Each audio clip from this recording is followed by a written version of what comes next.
All right, so we got a couple things here. Let's actually put this. There's a tool behind at the base of the camera that it's kind of just too bulky to put up here. But just show you a couple things I have, mainly stuff that I picked up in the last couple weeks. Got this Husky. Again, it's not all automotive. I mean, I do a bit of everything, so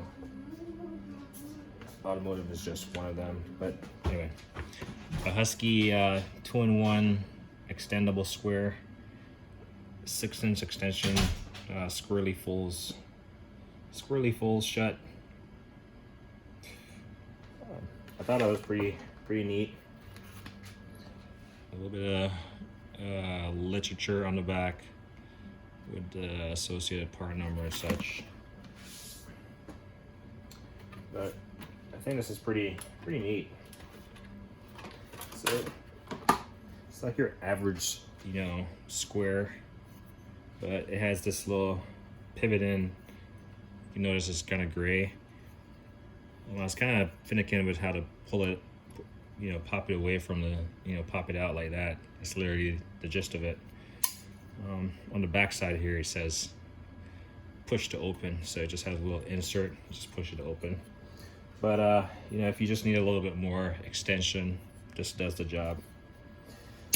It's a square with a pivoted feature. Pretty neat. Next up, I haven't opened this, and I probably won't open it just yet. I just picked it up. It's the DeWalt Atomic Compact Series drill driver kit. Part number right there. I'm not sure if I'll keep it, to be honest. So I picked it up for a specific reason, and then I doubt I'll keep it. I'll probably just return it, to be honest. Because I do have another one. It just wasn't working properly. Picked up some Simple Green. Looking for a way to wash my engine bay, and I saw one guy on YouTube mix this with Purple Power, which I guess Purple Power is pretty high strength, so maybe this will act as a means to dilute it or something. But I'm pretty sure it was Simple Green that he used. The reason I have this big jug is because the smaller one was, like maybe $3 cheaper, so I just went for the bigger one. Kind of buying bulk value for money, I guess. So we'll see when I get to that. I'll probably just try it out on a small portion of the car, leave it for like a week or something, and see if it, affects the aluminum or something. Next up, I have a ball joint. I have a ball joint tool, which I'm waiting for a 1/8 inch adapter for, a bearing, not a bearing. Yeah, wheel hub bearing remover installer, and then a hydraulic press, which I'll do a video for. And I just wanna, and then I use a pump. I'll use one like OCC air hydraulic foot pump to operate those. And I just wanna have one consistent hydraulic oil. This is supposedly by OTC. That's the part number. If you just search up OTC 9637, this is what you're gonna find, and this is the, which one is it? This is the ISO 46. I actually bought an ISO 32, but I'm gonna try to make it one consistent fluid in all of them. So I'll probably have to end up buying, more of this just to fill all those reservoirs and systems and make sure the quantity is good, but that's a project for a different day. And got this Silicroil Industrial Penetrating Solvent. Again, penetrating oil with some silicone features to it, properties, in a convenient size here. Haven't tried it yet. I've used PB Blaster, I've used WD-40, Freeze Off, CRC Freeze Off. So New to this, so I'll try it, see how it works. Yeah. You got a little spray thing attached. So, haven't tried it yet.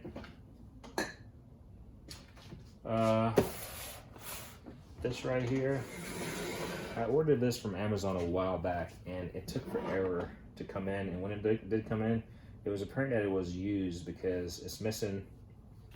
It's supposed to come in a plastic little box. That's missing, and it's supposed to come in with some staples, some sample staplers.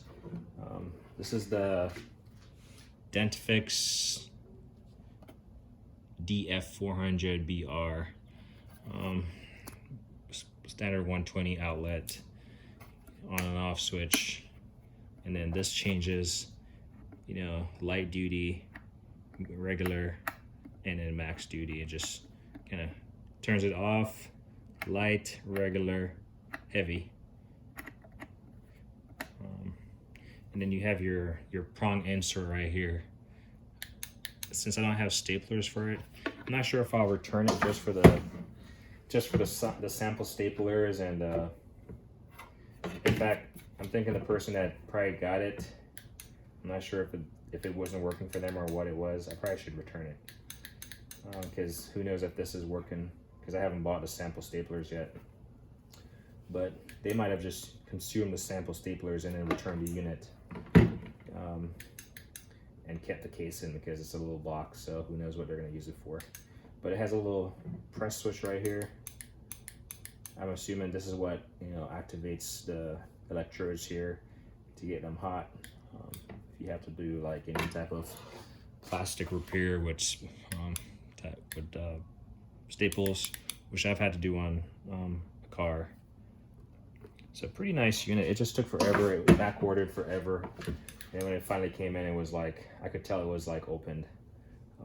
It's kind of disappointed. So I'm still determined and still figuring out if I'm going to return it. Maybe I'll look and see if they're in stock, and then I'll just ask to return or replace or whatever, because it's obviously missing the components.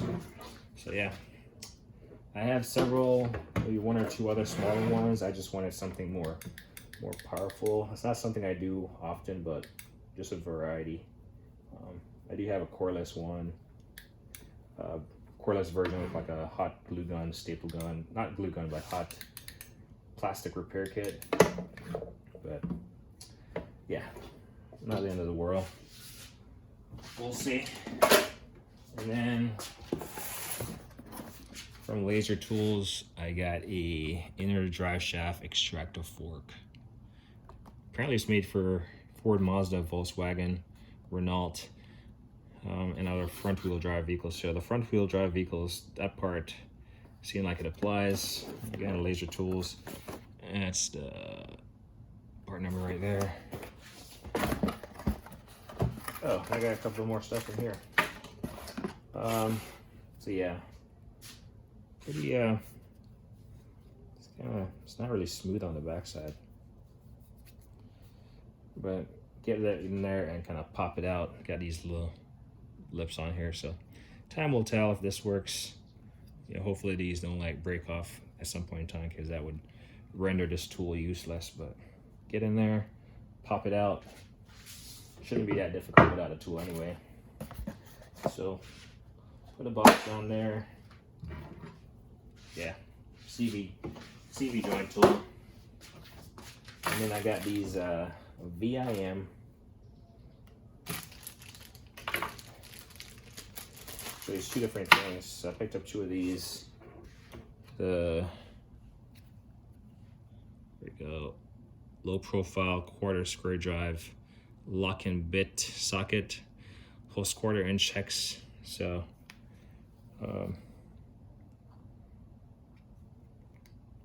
yeah, it's just you know, those little small menacing things that you don't want to lose, and it has a 1/4 inch input there.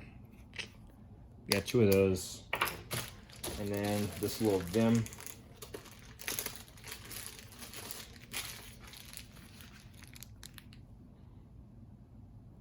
universal power hex quarter square drive, quarter lock-in hex bit driver for hand and power tools. And this is a wobble version. So, sorry, out of frame. So, should probably pop this off if I can. And sure enough, don't you hate when you like break the thing off in there? So I gotta remove this. Well, there you go, easy enough. But yeah, it's just a quarter-inch input drive, and then it's like a pin detent wobble. So, not bad. So we'll clean up this table, and I'll show you the last piece of tool that I have that I didn't want to clutter up the table with. And then I'm not sure if I mentioned the part number on this one, but like I said, I got it in a set of 2 HL414. Just little accessories there. All right, the last thing I got. Let's see if you can take a second to figure out what this mumbo jumbo is. No, it's not an antenna. That's what came to mind just now for me. It's not an antenna. It looks a huge contraption. But this is what this is. This is the brand Sky's Picavant. Let's see if I have the part number. This is the part number down there. That's where they're based out of. A little bit of literature about the unit. It says do not use with an impact wrench, right? But basically what it does is allows you to support. So this works best if you have a lift. I only have a quick jack, so I have somewhat of a lift. But if you have like a lift and you are like working on the underside of a car and you need to like for instance my Honda, you need to say do a timing belt, some water pump, some seals, some pulleys, and some seals, and all this extra stuff. You have to remove the side motor mount, and typically, if you remove the side motor mount, you got to support the engine from that side using the oil pan from the bottom. Put a block of wood so you don't you just distribute the weight and then use a little jack to support it. The problem with that is that you're pretty much limited to that on the ground and then working from top.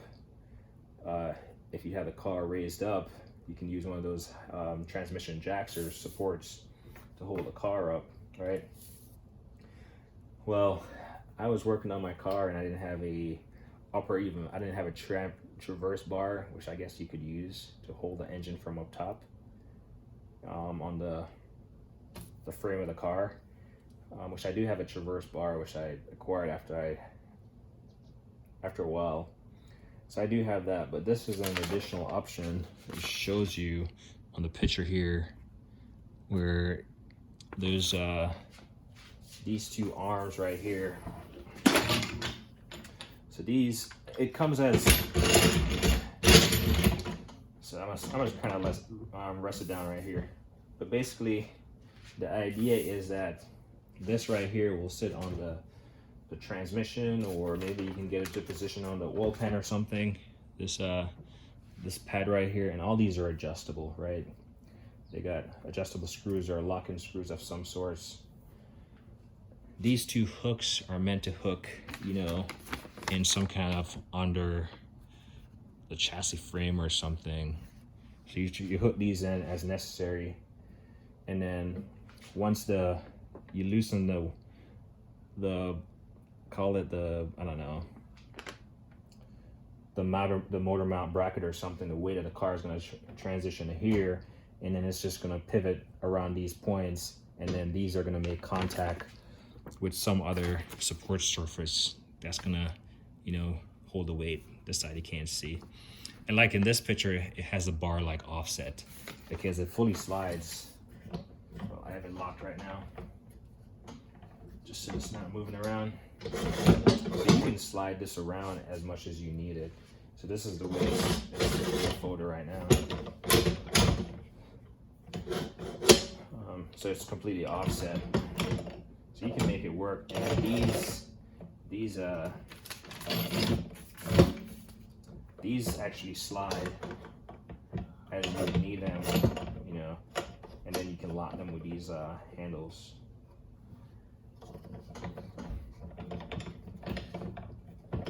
And then these are fully adjustable. You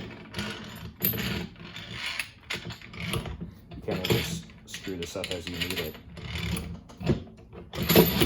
So definitely a lot of adjustments. You just got to find a place to mount it in, you know, make sure it fits your needs. But like I said, if you work on a lift, one of those larger, you know, 2-post lift or something, instead of using a transmission jack, you can use this to support a portion of the engines from underside. And then when you can lower the car and work from up top and work from bottom without having to, you know, move a transmission jack. So let's see what on here.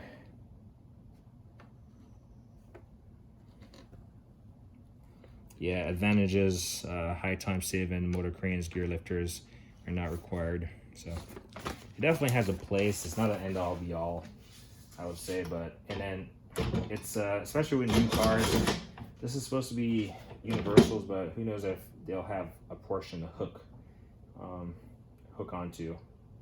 So, and it's important that these hooks are like really hooked into something that can support some weight, because this is the point around which it's going to pivot and hold. It's going to rest on here, it's going to catch on here, and then it's going to, the up force is going to be transferred right here. So